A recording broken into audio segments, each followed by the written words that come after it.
Good afternoon, everyone. It's Dr. Gershon with another BetterHealth webinar. I am absolutely thrilled to be here with a real visionary in the world of health tech. Vince Hartman is the CEO and co-founder of Abstractive Health. And we're going to talk today about really a platform that really could change the doctor-patient relationship in a very kind of meaningful, stepwise way. But before we go into that, as I do in every one of the webinars, I want to emphasize how appreciative I am and how appreciative the team is here at Endeavor for everyone who is signing on. And I want to encourage people who sign on today, please ask questions. We'll be more than happy to answer those questions. If we can't do it live, we'll certainly, if you send us your email, send you an email response. And let us know where you're calling in from or signing in from. We do get an international community, which is really fantastic. I also want to lay out once again the structure and the thinking behind the BetterHealth platform. We are an open source healthcare content provider. We want companies to see this as a chance to hear from CEOs and leaders from emerging companies, from unicorns, from companies that are run by CEOs, by women, by women of color. We want them to understand that this is a place to collaborate and partner because the complexities of the healthcare system right now require collaboration and partnership. Endeavor works with a number of large industry leaders in big tech, big pharma, biotech, med tech, health tech, and we provide workshops and symposiums that expand upon the BetterHealth webinar in a very operational, very practical way, which is consistent with this collaboration theme. We work with these industry leaders to solve their problems in a very open, who are listening and who are participating to take part in this community. Vince Hartman is a leader within this community. He is a visionary who sees that AI, machine learning, and deep tech offer a tremendous tool for healthcare providers. And I'm thrilled to introduce him today. He and I are both in the same local geography. And so we swim in the same waters.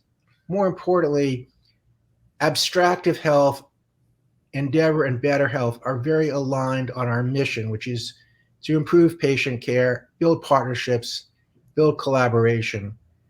So without further ado, as they say, I would like to introduce Vince Hartman. Vince, welcome to Endeavor's BetterHealth. We have a fantastic community here, and I know that they're looking forward to hearing about your personal story, your mission, your vision, and then a bit about your company. Yeah, thank you. So a little bit about myself. I've been in healthcare 10 years. So I started my journey at Epic for 2, and then I was a healthcare consultant for another 6. During my time as a healthcare consultant, I worked with physicians, and I saw them really struggling with medical records, with documentation of clinical notes. And I didn't see the fruition of electronic health records that we were all led to believe would solve the problem in healthcare. And at times, I was actually somewhat a cause of it. I was tasked at one point of punishing physicians for not writing their notes fast enough. And I desired to not be a cog in that wheel. I went back myself to grad school, to Cornell Tech. I did my research on natural language processing to automate a summary of the medical chart so physicians could find their information faster. And so they wouldn't have to spend as much time writing these clinical notes themselves. We were able to demonstrate it, we being my 2 co-founders in research and partnership that we have with Weill Cornell Medicine. Based on that research, we were able to spin out our company, Abstractive Health, And we've been pioneering with that research for the past 14 months as a company, and we've landed two main partnerships, one with New York Presbyterian, a second with the Department of Health of Abu Dhabi, both on taking the data from a patient's medical chart that can be quite numerous and creating automatically a summary so the physician can quickly understand their patients. Fantastic overview. I think embedded in this is real life experience. And, for me, that's critically important. I started 6 companies. All of these companies were based upon pain points that I saw working as a physician in emergency rooms and outside settings, as a former attorney, understanding clinical research. Your experience as it translates into your current business is extremely valuable. Not only that, your experience within industry makes you understand what it is that the customer or buyer or investor might want, which is a theme that I want to explore with you, which is about leadership in 2023, which is very different than in 2000. So leadership now, I think, speaks to some of these issues, which is awareness of the community. Who are you serving? Who is partnering? Who are the customers? What is your message? And what do you need to do? What are your skill sets as a leader to be able to attack those issues? Yeah, so before I even ventured into creating a company, as you mentioned, I became effective at the technology myself. So I was a computer scientist starting about 5 years ago. So in my undergrad, I was an econ student, and I learned healthcare over 10 years by working with physicians. But I wasn't an expert at computer science. I went back to grad school and I learned how to do the natural language processing myself before I could become an effective leader. I deeply believe that in order to lead a technology company to solve this sort of problem, I had to fully understand it myself. I had to be deeply aware of not just like the buzz topics of natural language processing, but be able to implement it, be able to do the research, and to effectively communicate to the people in my organization. So yeah, I strongly believe in order to lead a company in 2023, you have to wear kind of like all hats. You got to be like on the tech side, and you also have to understand the pain points of clinicians. So that's how I view it. So part of this awareness about, who is feeling what pain point is empathy, and so I teach a course at Columbia called Think Like a Doctor, which is not about examining a patient in a scientific way or taking a blood pressure or writing a note. It's about understanding what it takes to become not just an average doctor, but a great doctor. And it's the same thing, for CEOs. Like, you could run a business and it can be a nice small business, but if you really want to have impact as a physician, as a healthcare provider, as a CEO, you have to aspire to understand,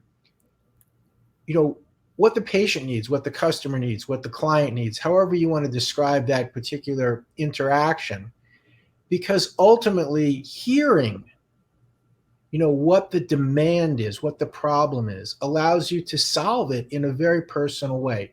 One of the themes that I want to touch upon is this notion that AI is a tremendous tool. It's a tremendous vehicle for us to improve efficiency, productivity, insights that are gained, which are creative insights, because it's not thinking like a human. And that brings to the flip side of this story the problem. It doesn't think like a human. It doesn't have empathy. It doesn't see what the needs are, of the counterparty, the patient, the consumer, the client, the customer.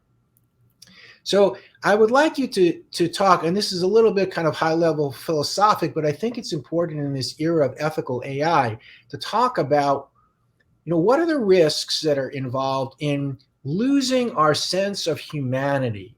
And it's not going to happen in a year or two or three, but everybody knows that after the invention of the iPhone, if you go down the streets of New York and you ask people to give you a phone number of one of their family members or a close friend, they're not going to remember the phone number. So this muscle memory, which has been pulled out by technology, I think for me is a corollary to the concerns that I have in terms of AI machine learning taking a role in our lives and in leaders' lives like CEOs, which supplant some of the human things. So I'd like you to talk about that. I know it was kind of a long-winded question, but really the issue is, as a CEO, as a leader who has skill sets, addressing, the headwinds from AI to your company. Yeah, so I'll provide a little context of what I've seen in the medical field and how AI has shaped it over the past few years. And so one of the core things that like why abstractive health and what we're doing is an effective means is in a lot of the conversations I've had with physicians and in our interviews and what we've seen specifically of how they're trained in med school is they want to see and understand the story of their patient.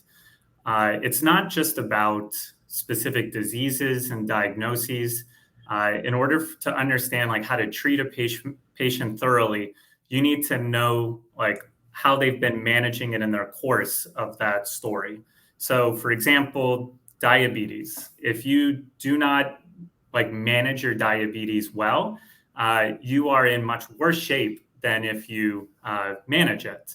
But if you just look at the data and the way technology has been presented in the electronic health record of just like a core diagnosis, type 2 diabetes, it won't tell you that story of is like, how is this patient different than all the other diabetic patients? And where I'm going with this is that the way electronic health records and data presentations and technology, it hasn't been to lead to that conversation with the patient and the physician to bring forward that story. It's been about just getting like the core billing codes or getting the core diagnoses and not leading to a contextual understanding of their patient. I think if you lead with that sort of context, you can have AI provide a tool for the physician that isn't singular in focus and isn't like administrative or just to complete the certain task from either like a billing, like I was saying, or from a administrative to completion level. So there's a means for tech to make it that the conversation is effective if you go about it in a good way. So. No, I think extremely well said. To me, what's exciting about this times is that science, medicine, and technology are coming together, in a very focused way within healthcare. There are different periods within history where either science or art or technology thrive. Certainly, the 1990s was all about, computers and computer chips and pushing technology. I really believe that over the next 10 to 14 years, we're in a hyper growth secular cycle within healthcare. The technology, science, medicine interface now is being met as an investor with two important components. One is a very high demand channel.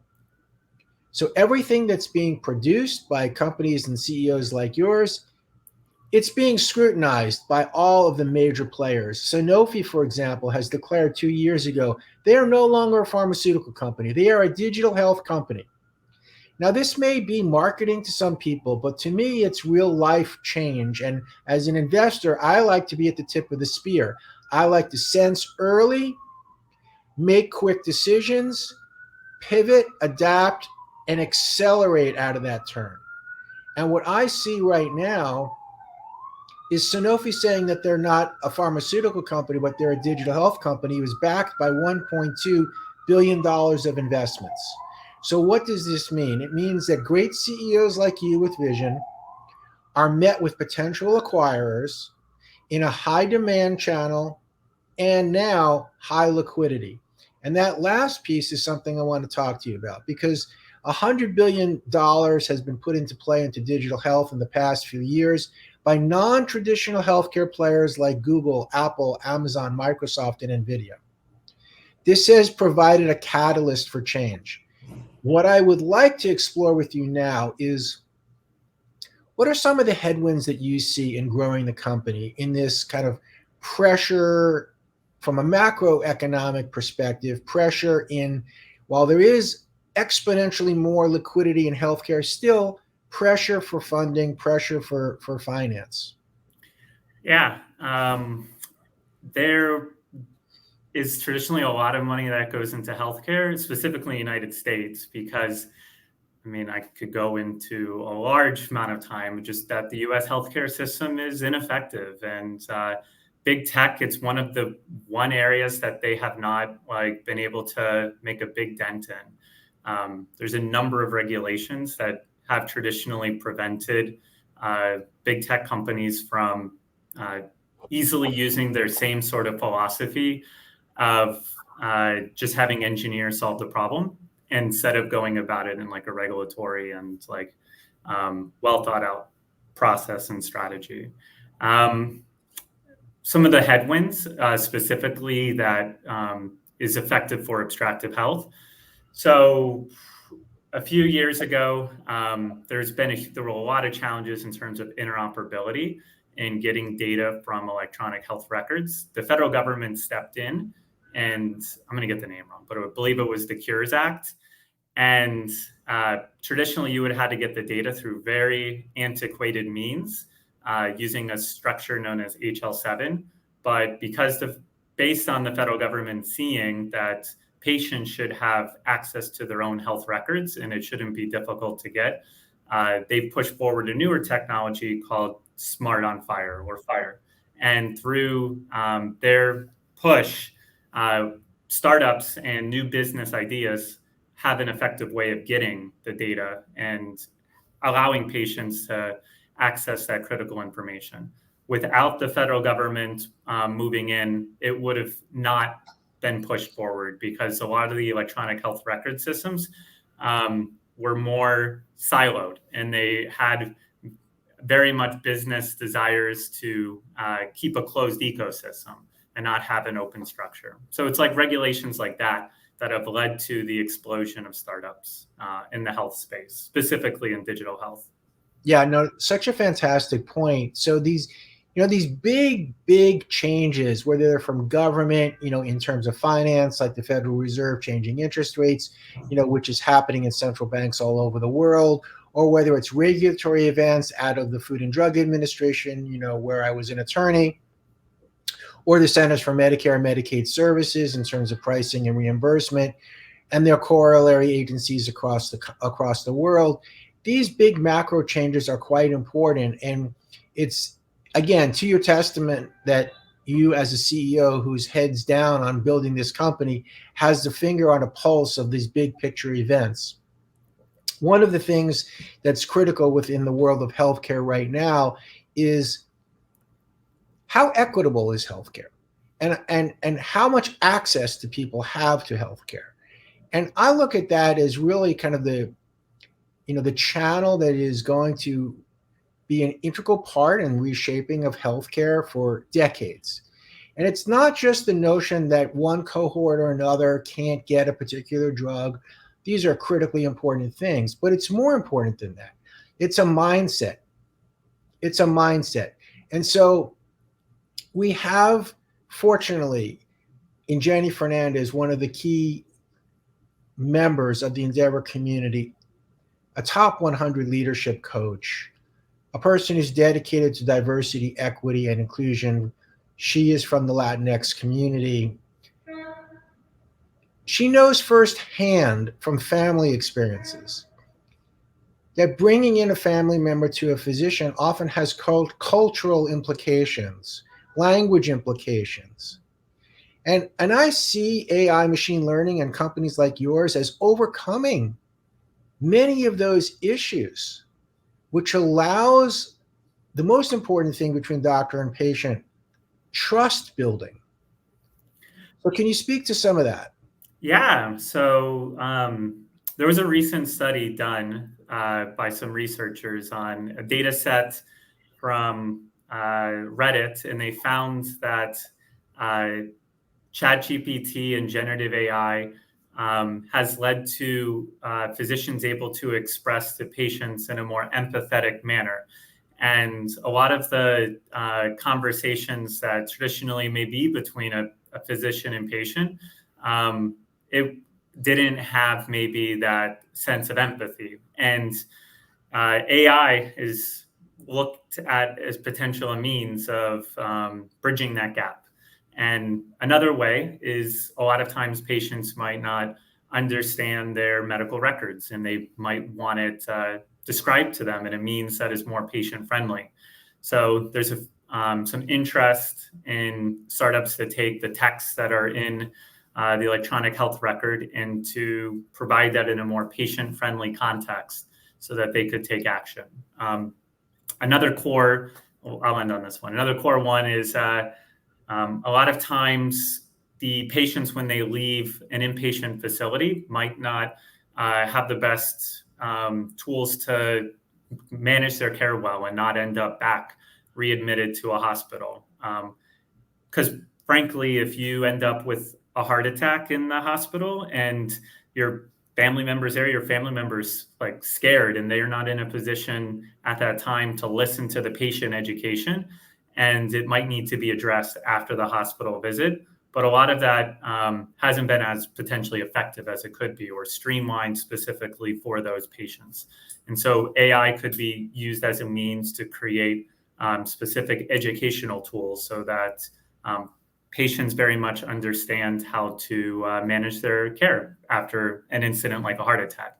So they don't end up back again with a second heart attack and they improve their lifestyles. So I want to emphasize the importance of this, and I want to add another layer, which is, the personalization of medicine is going to be an important part of healthcare. And people talk about personalized healthcare right now in a very technical way, like what is your genetic makeup, or what is the microenvironment of unfortunately your tumor, or how do you specifically respond to drugs, based upon a number of different physiologic or personalized genetic, either observed or kind of modes of behaving based upon your genetic code to certain drugs or therapies. That's all true and critically important. But I also think, that really understanding, the personal quality of the individual patient and the healthcare provider, that is something, that we really need to address. And I think that, what we do at Endeavor is we look at workshops as a tool for addressing issues of bias, issues that are innate in many of us, which are preventing both the patient and the physician from truly maximizing the time together. So I do think that AI, machine learning, has the capability of understanding, some of these personal issues when it's programmed properly, when it's not just, as very often it is right now, this notion of big data gathering. So the big data gathering certainly is bringing insights, and that's kind of the buzzword and the bridge between AI and machine learning, is this millions of patients of information bringing us insights into this population-based healthcare. And to some extent, this genetic component, which again is millions of pieces of information, bringing together, important individualized information. What I'm really interested now in is how some of these electronic healthcare records companies and some of the software that you're building out can dial down to a layer deeper, so that patients may have the opportunity to actually input their own personal social determinants of health and other things right into your program. yeah, so going back to that interoperability change that the federal government did. So one of the core benefits is that you're right, that patients can start having a lot of their personable data that they have on their own iPhones and that they're tracking become part of the electronic health records. And it was traditionally viewed as it would be too much, but with AI, that is more and more being a solution that could come about by having that small and localized data. This conversation actually brings back that one of my, like the associate dean of Cornell Tech, one of my professors, Dr. Deborah Estrin, she actually focused on personalized data in medicine, and that not to just look at the clinical notes and the big data that are present in electronic health records, but if you, for example, knew that a patient's journey as they traditionally shop for food at the grocery store had been altered, then you may be able to address that their health has changing now, and you should have that small data to address it sooner so that you wouldn't end up in the hospital for, again, that like heart attack. If you knew that, or maybe like you're not calling your loved ones as much as in a traditional average baseline. So then you know that there's like an alteration in your mental health and you're slightly more depressed, and having that data be incorporated into an electronic health record, you could use AI tools to address it. That latter one, there's a lot of studies that are showing that that it's a big effect on mental health, and like using like time sequence data and getting that personable data would be very effective. You know, it's so interesting to talk to you as always. We always have such energized, dynamic conversations. I want to just put this into a framework. I mean, I'm a scientist and, by nature, and I'm a musician who also, it's a very structured approach to thinking. So the framework for me is that there seems to be several different types of use cases for AI and companies that are spinning off into these verticals. So one, and I don't have necessarily, a strong view that one is better than the other. I think that they're all synergistic. But what I see is there are companies that are looking, for example, at electronic healthcare records only to improve diagnosis. So their focus is, oh my God, there's a lot of misdiagnoses and these cause tremendous morbidity and mortality problems in the United States, which is absolutely correct. And AI might be very effective in being able to pick up differential diagnoses, but ultimately the physician has to make the decision about which one of these differential diagnoses is actually the correct one. So it still requires the human interaction, unless you're going to have kind of a trap door and it opens up to drop the physician through if they have a wrong diagnosis. but in all seriousness, I think that there's a use case for AI and machine learning which is very operational and functional. So how do you identify a drug target faster? How do you identify a diagnosis faster? How do you identify an infection faster? That's great. But, when it comes to this issue of electronic healthcare records, it's not just about that.